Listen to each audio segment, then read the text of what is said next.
Die neue Season von EVA After Age Battle Arena hat gestartet und wir schauen uns in diesem Video alle Neuheiten und die Balance Changes von den Waffen an. Wenn ihr nichts mehr rund um EVA verpassen wollt, vergesst nicht, diesen Kanal zu abonnieren und die Glocke zu aktivieren und wir gehen rein. Das Thema der neuen Season ist der Konflikt zwischen zwei Gruppierungen auf dem Planeten Elera, wo sich auch die neue Map befindet. Einmal gibt es die Gruppierung die Atlanten, die Erdkoalition und die Söldner. Zu den Atlanten gehört der Fischskin, wie ich ihn gerne nenne. Zu der Erdkoalition gehört der Kopfgeldjäger, Ranger und der Explorer Tidewalker. Und zu den Söldnern gehört der Bounty Hunter Kompass und der Mist Gorilla. Das sind die neuen Skins dieser Season, die sich in dieser Season, ja, bekriegen, würde ich mal sagen. Beziehungsweise, wie es hier auch steht, die sich in einem Krieg befinden. Die neue Map heißt Reef Point und meiner Meinung nach eine der schönsten Maps in EVA. Und es gibt auch ein neues Feature, was ich in einem anderen Video nochmal genauer erklären werde. Aber mit 2 Punkten auf der Map kann man die Map je nach Wünschen vergrößern oder verkleinern. Beziehungsweise man kann die Brücke öffnen, schließen und hier auch die Türen öffnen und schließen. Was dieser Map auf jeden Fall einen neuen Touch und ein sehr taktisches, ja, eine sehr taktische Eigenschaft verleiht. Neben der neuen Map gibt es aber auch 2 neue Utilities.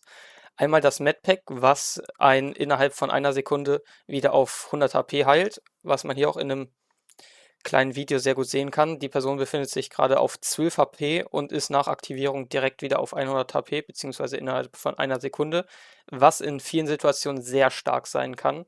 Wenn man gerade in einem Gunfight war mit eventuell 1v2, man hat 2 Gegner bekommen, die anderen sind am Respawn, man setzt schnell das Medpack ein und ist wieder auf 100 HP und kann so eventuell einen Ace machen, beziehungsweise einen 4-Kill.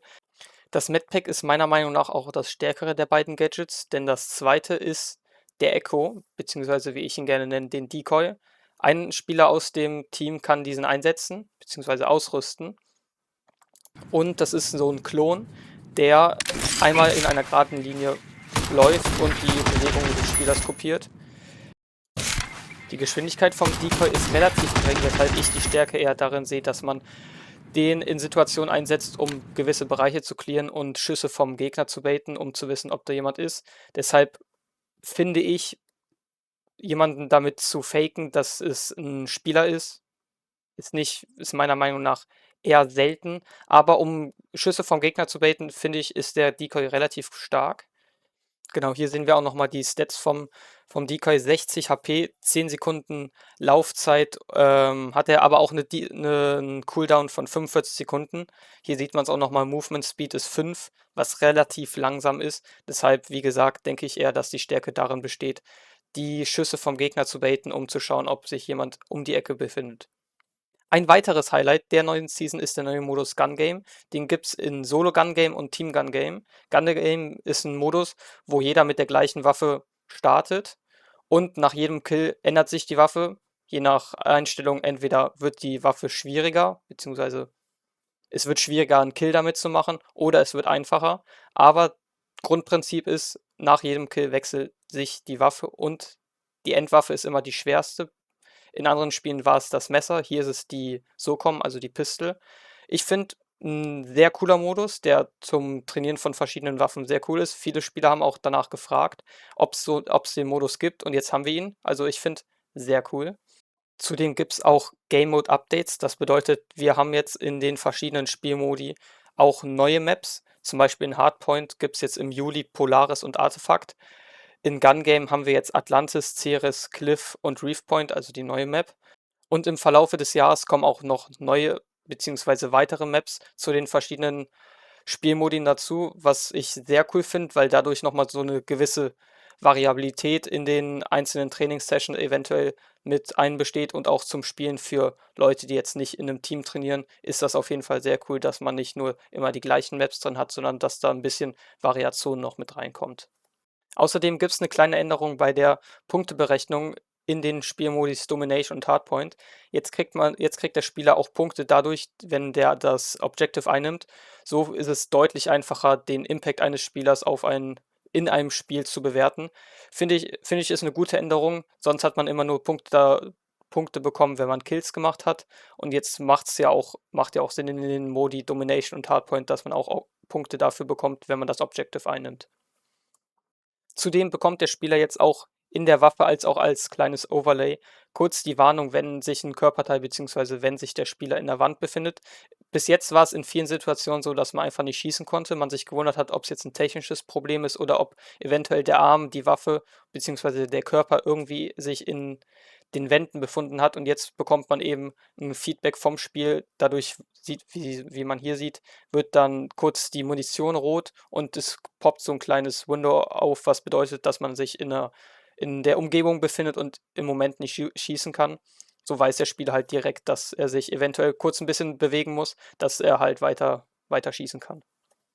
Was nicht direkt eingebaut wurde, ist das Spray-Pattern, beziehungsweise es wird an einem Spray-Pattern gearbeitet. Im Moment ist es so, dass die Waffen wirklich zufällig schießen und man das nicht wirklich predikten kann.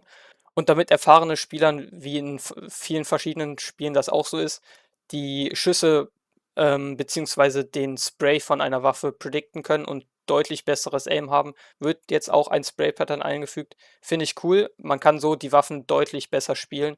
Vor allem bei der Spectre ist es so, dass viele Schüsse einfach zufällig irgendwo in diesem Bereich hinfliegen. Oder auch bei der Sniper, da kann es sein, dass du einen 90-Grad-Winkel-Schuss hast, was überhaupt keinen Sinn macht. Und dadurch kommt jetzt so ein Spray-Pattern rein. Ist eine gute Änderung und ich bin mal gespannt, wie es jetzt umgesetzt wird. Das war es jetzt auch schon mit den Neuerungen in dieser Season und wir kommen jetzt zu den Balance Changes, die viele Spieler sehr freuen wird. Nicht die T1, wir kommen gleich dazu, aber viele Waffen haben sich nochmal geändert und was auf jeden Fall die Meta betreffen wird, wird es jetzt eventuell vielleicht auch wieder eine Umstellung für viele Spieler geben müssen. Zunächst eine kleine Änderung, die T1 macht jetzt auf den Kopf statt 110, 120 Damage.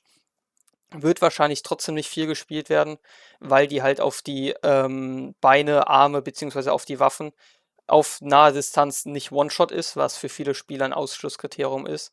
Deswegen denke ich mal, dass die T1 nicht in die Meta aufrücken wird. Was jetzt viele Spieler freuen wird, ist, dass die M12 genervt wird. Der Charge-Shotgun-Schuss war bis jetzt einfach überall auf dem Spieler One-Shot, was dafür gesorgt hat, dass viele Spieler einfach nur in den Gegner reinlaufen und den Charge-Shotgun-Schuss abgeben, um einfach nur den Kill zu bekommen. Ist es egal, ob man in dem Spiel sonst irgendwas anderes macht, außer in den Gegner reinzulaufen. Und jetzt ist es eben so, dass die Charge Shotgun bzw. die M12 mit dem Loaded Shot nur noch auf den Headshot bzw. nur noch auf dem Kopf One-Shot ist und auf den Körper sonst nur noch 80 statt 100 Damage macht. Finde ich, ist eine sehr wichtige Änderung. Sonst hat sich an der M12 eigentlich nichts geändert. Ich finde, eventuell werden jetzt viele Spieler den Loaded Shotgun Schuss einfach gar nicht mehr benutzen, weil der auch mehr Munition verbraucht als ein normaler Schuss, sondern einfach nur noch normal mit der Shotgun schießen werden, da man auch durch 51 Schaden immer Two-Hit ist. Deswegen kann ich mir vorstellen, dass man jetzt einfach die Shotgun normal benutzt. Auch eine kleine Änderung gibt es bei der Striker. Dort wurde einfach die Switch-Time von 0,3 auf 0,4 geändert. Ich kann mir nicht vorstellen, dass das für viele Spieler eine große Änderung bzw. eine schlimme Änderung sein wird. Es kann in manchen Situationen ausschlaggebend dafür sein, dass man eventuell 1, 2 Schüsse nicht abgeben kann, aber dadurch wird die Striker, glaube ich, in der Meta sich nicht stark verändern.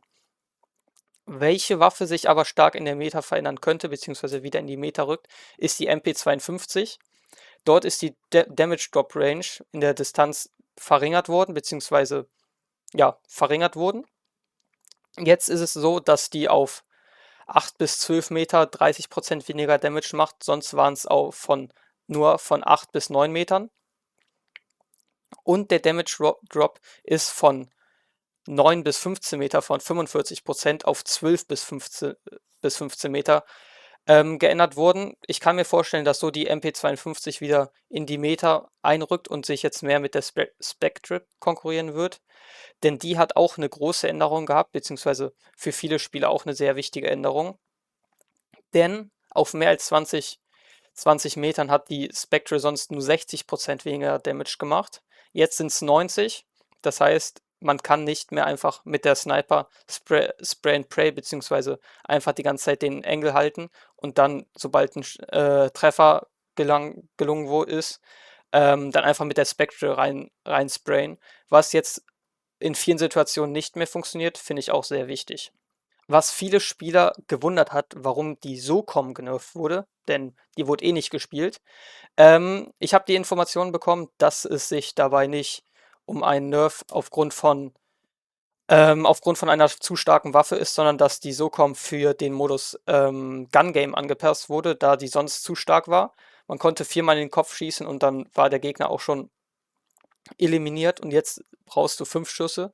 Deswegen für Gun Game ist diese Änderung auf jeden Fall wichtig.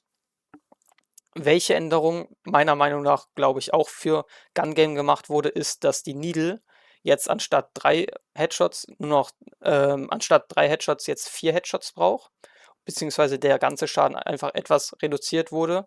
Dafür aber die Schüsse pro Minute deutlich, deutlich erhöht wurden. Und deswegen kann ich mir auch vorstellen, dass die Needle jetzt in Season 8 wieder in die Meta aufrücken wird.